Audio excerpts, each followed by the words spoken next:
Hello student of class 9th, we are studying the second chapter of your chemistry, that is matter around us pure. Dear student, हमने इससे पहले के video में elements का classification हमने देखा था और एलिमेंट्स के क्लासिफिकेशन में एक क्लासिफिकेशन हमने स्टेट ऑफ मैटर के बेसिस पे देखा था कि किस स्टेट में वो एग्जिस्ट कर रहा है, वो सॉलिड में है, लिक्विड में है या गैस में है।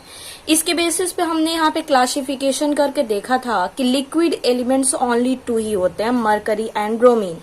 स्टूडेंट, ये क्वेश्चन बहुत इंपॉर्टेंट है, ये क्वेश्चन पूछा जाता है। मरकरी और ब्रोमीन लिक्विड एलिमेंट्स हैं, बट इसमें सबसे ज्यादा जो इम्पोर्टेंट एक्सेप्शन के साथ जो क्वेश्चन आते हैं वो होते हैं। और लिक्विड एलिमेंट्स में स्टूडेंट आपको पता होना चाहिए कि गैलियम को एक्सेप्शन के फॉर्म में एक्सेप्ट किया जाता है। गैलियम लिक्विड तो होता है, बट ये एक्सेप्शन इसलिए है क्योंकि ये समर सीजन में स्पेशली हम रूम टेम्परेचर पे इसे रूम टेम्परेचर पे या एटमॉस्फेरिक टेम्परेचर पे हम इसे लिक्विड स्टेट में देखते हैं। तो यहां से क्वेश्चन आता है, गैसियस एलिमेंट टोटल 11 होते हैं। अब हमें आगे जो क्लासिफिकेशन देखना है एलिमेंट्स का, वो है उसके केमिकल नेचर के बेसिस पे, उसकी केमिकल प्रॉपर्टी के बेसिस पे, एलिमेंट्स के केमिकल प्रॉपर्टी के बेसिस पे क्लासिफिकेशन। सो स्टूडेंट, आप यहाँ पे देख सकते हैं, elements are classified on the basis of physical and chemical properties also. Elements को हम उनके फिजिकल और केमिकल प्रॉपर्टीज के बेसिस पे भी हम क्लासिफाई कर सकते हैं। जैसा कि आपको नीचे यहाँ पे बताया गया है कि एलिमेंट्स जो होते हैं मेनली इसमें हम कैटेगराइज करते हैं 3। देखिए, हमने यहाँ पे एरो इंडिकेट किया है 2, बट यहाँ पे हमने एरो इंडिकेट नहीं किया है। ये भी इसका क्लासिफिकेशन है। 3 कैटेगरीज में आते हैं, मेटल, नॉन मेटल, और मेटल नॉन मेटल के बीच की कैटेगरी को या बीच के कैरेक्टरिस्टिक को जो एलिमेंट शो करता है उसे हम कहते हैं मेटलॉइड। सो स्टूडेंट, आज और इस वीडियो में हम मेटल और नॉन मेटल्स का जो भी डिटेल होगा वो बुक में दिए हुए उसके वर्ड्स के थ्रू या फिर उसके एग्जाम्पल के थ्रू समझेंगे। अभी मैं आपको नोट्स नहीं बनवा रही हूँ, मतलब अभी मैं अपने नोट्स में उसे मेंशन नहीं कर रही हूँ। अभी केवल हम समझेंगे कि मतलब क्या है उसका या एग्जाम्पल्स वगैरह क्या है। समझने के बाद हम उसे नोट में हमें कैसे इंक्लूड करना है उसे हम समझेंगे। मेटल और नॉन मेटल का टॉपिक बहुत ही इम्पोर्टेंट है, इसलिए सबसे पहले हम इसे बुक से समझ लेते हैं और एक एक वर्ड के बारे में यहाँ से समझ लेते हैं। So dear student, next topic हमारा था physical properties of metal. Physical property of metal, metal के फिजिकल प्रॉपर्टी। उससे पहले एक लाइन यहाँ पे इंक्लूड कर लेते हैं, classification of element based on physical and chemical property. Elements का क्लासिफिकेशन उनके फिजिकल और केमिकल प्रॉपर्टीज के अकॉर्डिंग अगर हम देखें तो 3 टाइप्स के ये होते हैं, मेटल, नॉन मेटल, और थर्ड कैटेगरी हमने बनाया यहाँ पे मेटलॉइड। मेटलॉइड की कैटेगरी वो होती है जिसमें एलिमेंट्स मेटल और नॉन मेटल दोनों की प्रॉपर्टी को शो करते हैं। सो मेटलॉइड को अभी हम मेनली यहाँ पे स्टडी नहीं करेंगे। सबसे पहले हम मेटल के बारे में स्टडी करेंगे और मेटल की जितनी भी प्रॉपर्टी होती हैं ठीक उसी के अपोजिट नॉन मेटल की प्रॉपर्टी होती हैं। और नॉन मेटल और मेटल की प्रॉपर्टी को जो हम स्टडी कर लेंगे, समझ लेंगे, तो हमें मेटलॉइड की प्रॉपर्टी पढ़ने में भी आसानी होगी। इसलिए सबसे पहले हमें मेटल की प्रॉपर्टी को समझना बहुत जरूरी है, क्योंकि अदर 2 कैटेगरी भी मेटल पे ही डिपेंड करते हैं। सो स्टूडेंट, नेक्स्ट टॉपिक है physical property of metals. Some important physical property of metals are describe below. कुछ इम्पोर्टेंट प्रॉपर्टी मेटल का नीचे आपको दिए गए हैं, देखते हैं। Metals are malleable. स्टूडेंट ध्यान देंगे, मैलिएबल वर्ड यहाँ पे इम्पोर्टेंट है। मैलिएबल का मतलब ये है कि जब किसी मेटल को हैमरिंग करके, मतलब उसे हथौड़े से चोट करके उसे सीट के फॉर्म में कन्वर्ट कर दिया जाता है, तो उस प्रॉपर्टी को हम कहते हैं मेटल। इस प्रोसेस में मेटल बिना टूटे, बिना ब्रेक डाउन हुए आसानी से सीट के फॉर्म में कन्वर्ट हो जाता है। इस प्रॉपर्टी, मेटल की इस प्रॉपर्टी को हम कहते हैं मैलिएबिलिटी। और ये है कैसा, तो हम कहेंगे ये मैलिएबल होता है। एज फॉर एग्जाम्पल आपको स्टूडेंट बता दें कि अगर आप किसी लोहे को लेकर के, आयरन का कोई रॉड होगा, अगर उसे लेकर के आप हैमरिंग करते हैं, उस पे हथौड़े से चोट करते हैं, आप देखे भी होंगे कहीं पे जहां पे आयरन का सीट बनाया जाता है वहां पे लोहे को गर्म करते हैं और फिर उस पे हैमरिंग करते हैं, तो वो धीरे धीरे लोहा जो होता है क्या होता है, अपना शेप चेंज करने लगता है, लेकिन वो ब्रेक डाउन नहीं होता है, टूटता नहीं है। तो मेटल की ये प्रॉपर्टी होती है कि इस पे हैमरिंग करने पे ये सीट के फॉर्म में, पतली सी चादर के फॉर्म में, पतली सी पन्नी के फॉर्म में ये कन्वर्ट हो जाता है, लेकिन ये टूटता नहीं है। ठीक इसी के कंट्रास्ट में या अपोजिट कह लें कि नॉन मेटल की प्रॉपर्टी होती है। नॉन मेटल क्या होता है, जैसे आप देख सकते हैं एग्जाम्पल के फॉर्म में, जो वर्ल्ड नोन या फिर आसानी से हमें मिलने वाला जो नॉन मेटल है वो है कार्बन। कार्बन मतलब एक तरह से हम कह सकते हैं कोयला, सारे लोग देखे हैं, कोल सारे लोग देखे हैं। अब बताइए कि उस कोयले पे जैसे ही हम हैमरिंग करते हैं, हथौड़े से चोट करते हैं, क्या होता है, वो कोयला चटक के टूट जाता है। मतलब उसमें हैमरिंग का जो प्रेशर है उसे बियर करने की कैपेसिटी नहीं है नॉन मेटल में। क्लियर? इस तरीके से हम कह सकते हैं कि मेटल जो होता है ये मैलिएबल होता है, जबकि नॉन मेटल मैलिएबल नहीं होता है। सो स्टूडेंट नेक्स्ट देखते हैं इस बुक के वर्ड के अकॉर्डिंग कि इस बुक में क्या आपको समझाया जा रहा है, क्या कहा जा रहा है। This means that metals can be hammered. इसका मतलब ये होता है कि मेटल्स को हम हथौड़े से चोट करते हैं और beaten to form thin sheet, या उस पे हम बीटन उस पे चोट करते हैं, form thin sheet to form thin sheet, पतली सी चादर बनाने के लिए, विदाउट ब्रेकिंग, बिना उसके टूटे। However, all metals are not equally malleable. ऐसा नहीं है कि जितने भी मेटल हैं सभी इक्वल मैलिएबल हैं। कुछ ऐसा भी होता है जिसको ज्यादा हथौड़े से चोट करनी पड़ती है, कुछ कम प्रेशर में ही आसानी से सीट में कन्वर्ट हो जाते हैं। Some are more malleable than other. कुछ तो ऐसे होते हैं जो कि दूसरे से ज्यादा मैलिएबल होते हैं, काफी आसानी से सीट में कन्वर्ट हो जाते हैं। फॉर एग्जाम्पल के फॉर्म में आप देख सकते हैं gold and silver are the most malleable metal. ये क्वेश्चन स्टूडेंट बहुत इंपॉर्टेंट है, ये क्वेश्चन आपसे बार बार पूछा जा सकता है।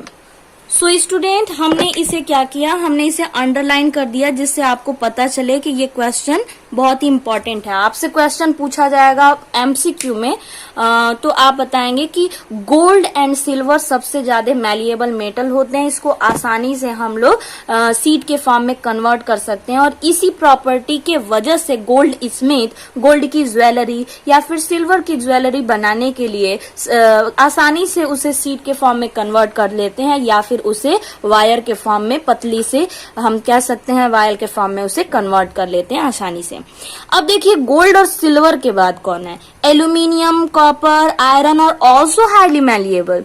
एल्यूमिनियम, कॉपर, आयरन भी हाईली मैलिएबल होते हैं, लेकिन उसमें भी सबसे ज्यादा कौन है, गोल्ड। उसके बाद कौन है, सिल्वर। उसके बाद भी कोई अगर पूछे तो एल्यूमिनियम, कॉपर, आयरन ये सारे भी मैलिएबल होते हैं। All these metals can be beaten with a hammer. ये सारे मेटल्स को हम हथौड़े से चोट कर सकते हैं to form very thin sheets called foil, और पतली सी चादर बना सकते हैं, और उस पतली सी चादर को क्या कहते हैं, तो आपका आंसर होगा फॉइल कहते हैं। क्लियर?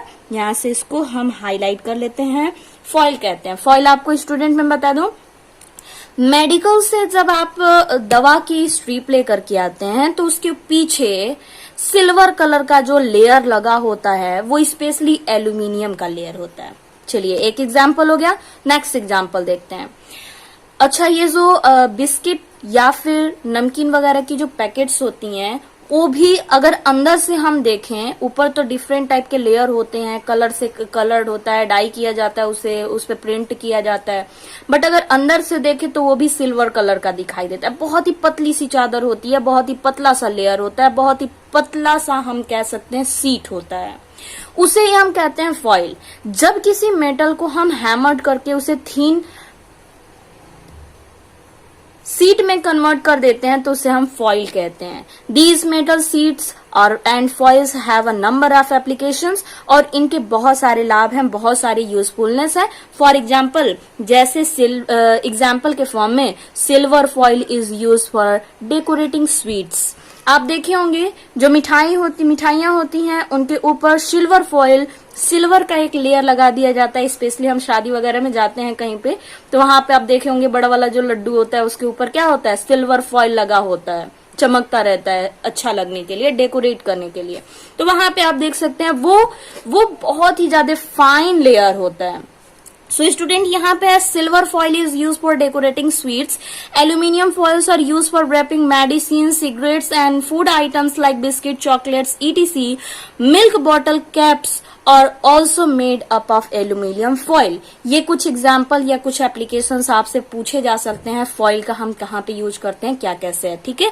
नेक्स्ट है सीट ऑफ आयरन। आयरन की सीट, कॉपर, एल्यूमिनियम, etc. और यूज फॉर मेकिंग यूटेंसिल्स। और अदर जो आयरन, कॉपर और एल्यूमिनियम की सीट है, इसका हम बर्तन बनाने में, कंटेनर्स मतलब डिब्बा वगैरह या रखने वाला कोई बॉक्स वगैरह बनाने के लिए, बॉडीज ऑफ ऑटोमोबाइल, हमारे जो स्वचालित वाहन है उनके बॉडी बनाने के लिए, उनकी बॉडी कवर बनाने के में भी ये यूजफुल होते हैं। नेक्स्ट हम बात करेंगे metals are ductile. Metal ductile होते हैं। स्टूडेंट यहां से याद रखेंगे, इसमें एक वर्ड है जिसका वर्ड है 4 लेटर है, जिसमें डक्ट मतलब होता है नली, पतली सी नली।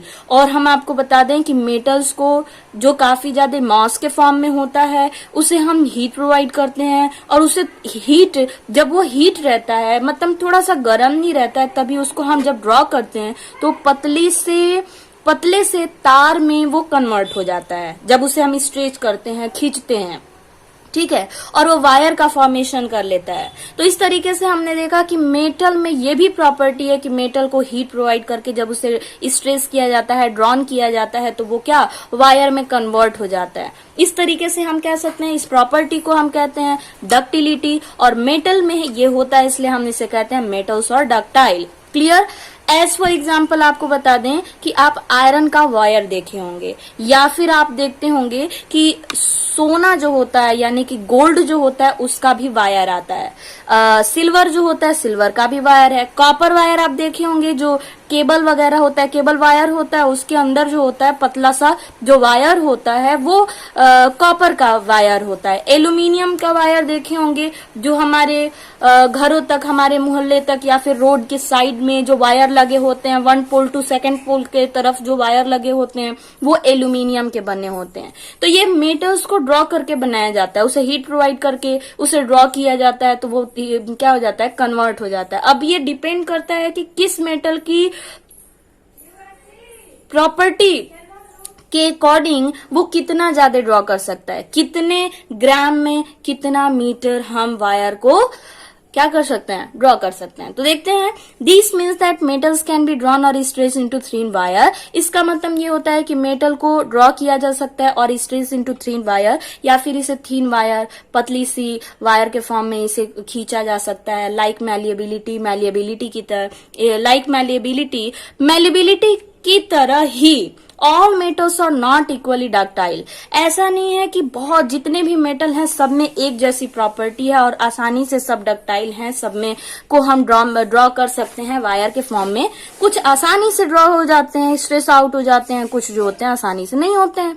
Gold and silver are the most ductile metal. Again same example है, gold and silver are the most ductile metal. Gold और सिल्वर सबसे ज्यादा डक्टाइल मेटल होते हैं। Gold is so ductile, gold तो इतना ज्यादा डक्टाइल है, इतनी आसानी से इसे हम वायर में कन्वर्ट कर सकते हैं, दैट की अब इम्पोर्टेंट फैक्ट आ गया। आप यहाँ पे देखते हैं, 1 ग्राम ऑफ इट, मतलब 1 ग्राम अगर गोल्ड को लेते हैं, can be drawn to form a wire of about 2 kilometer length। आप देख सकते हैं 1 ग्राम गोल्ड में हम 2 किलोमीटर लंबा सोने का, गोल्ड का वायर ड्रॉ कर सकते हैं।